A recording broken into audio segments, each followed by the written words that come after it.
How you doing, guys? Today the 416 is probably seen better days. I back halved it, got the transmission out of it. Obviously, you know, I took the motor out. So we're getting ready to do the transplant. Let's get the little mule out of the shed.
How you doing, guys? Today in this video, I think I'll just do a quick overview of what is going to transpire on the little mule itself and kind of give you a flavor of what this project or this change is going to entail. Obviously, the Magnum 10 is going to be removed and replaced with the Magnum 16. A couple things I need to do to this motor in order to facilitate the Magnum 16 to be installed is, one, I need to swap the low or the thin line oil pan that's on the Magnum 10 to the Magnum 16. My buddy that does some of the parts making for me, he was gracious enough to make me another adapter plate. So I'm going to start off with a brand new adapter plate. I just need to finalize, drill the holes out, just clean up all the edges. The other thing I'm going to do with this adapter plate, which I did not do on the original one, is I'm going to DA sand this thing down with like 80 grit, so that way I get a nice tooth to the steel, because I'm not going to run gaskets. I ran gaskets with this adapter plate, and it seemed the engine weeps oil out from between the gaskets. So to rectify that situation, I'm just going to Permatex it up and torque it all into place. The other aspect of the motor that I need to kind of swap is this dipstick tube and dipstick, because this is for a K-series engine with the thin oil pan.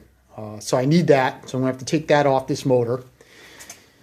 I'm also going to take this ignition module off this motor because I know it's good, I know it works. So we're going to swap that onto the 16. Obviously the air cleaner, that's going to swap over to the 16, no big deal there. The one thing I am going to fix is this bulbous thing going on with the exhaust system.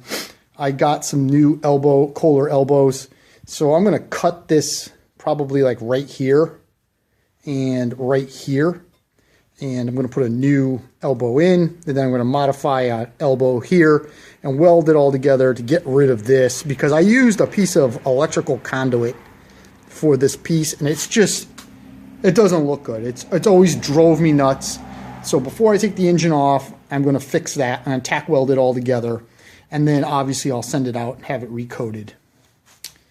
The other thing that we're going to do is I'm going to rewire it.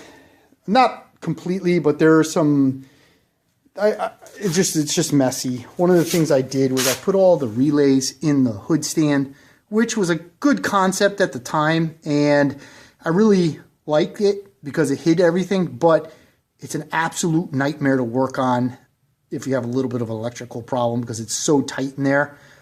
The only thing I'm going to do is I'm going to keep the starter solenoid underneath the tower. I'm not going to move that, but I am going to take all the light relays and the fuel pump relays out of that. And kind of like on my puller tractor, or the 1056 I should say, I am going to make a small little electrical box right here. I'll probably even tack weld it right to this plate that I made. And put my relays and my fuses there with a nice little cover. It'll slide right in, it'll look nice and clean, and it'll be easy access if I have an issue. So that is going to get fixed. The other thing that was driving me nuts is this foot pedal was always in this weird position. It was forward more so than forward. So that necessitates that I make a modification to this rod. I need to lengthen it, which is easy enough. And then the third, or one of the bigger things that I'm going to do, is I am going to swap out that transmission. And in doing so, I wet sand and buffed the old paint on this, the hood, this stand. I am going to wet sand and buff this to make that all look nice and clean, or cleaner, let's put it that way. And it will match the rest of the tractor. Obviously, I'm going to swap the tires over. These tires are going to go on it. These rims are going to go on it. I am going to swap all of the hitch pieces over to the other transmission, namely the old vintage hitch ball, and then obviously the cable and the rear attachment lift. So a bunch of projects for this tractor. Nothing completely difficult, but as time goes on, I'll show you how I kind of tear this apart. And hopefully it'll all go back together the way it's intended to go back together. There's really no hardcore modifications that need to be done to get this done because I pretty much did them all already. In other words, I modified the frame for the big Magnum.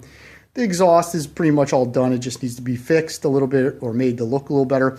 The transmission should be a complete unbolt and bolt the new one on. Nothing too big there. Everything is in the same position. Electrical is not a whole lot, just redoing some wiring here and there. And all of the hitch pieces on the back aren't frozen, like some old wheel horse tractors, so that should be fairly easy. All right, guys, just wanted to give you an overview of what's going to be transpiring. I think the first thing we're going to do is take the transmission off this tractor and get the new one on. That'll be coming up because the 416 transmission is actually in pieces downstairs, and I wanted to just give you a brief look at putting that back together. So that video will be coming up. So if you're interested in seeing how an 8-speed wheel horse transmission goes back together, please subscribe for some interesting, useless knowledge, I guess. And as always, thank you very much to my valued supporters. I really do appreciate all your viewership and your kind comments. And you have a great day.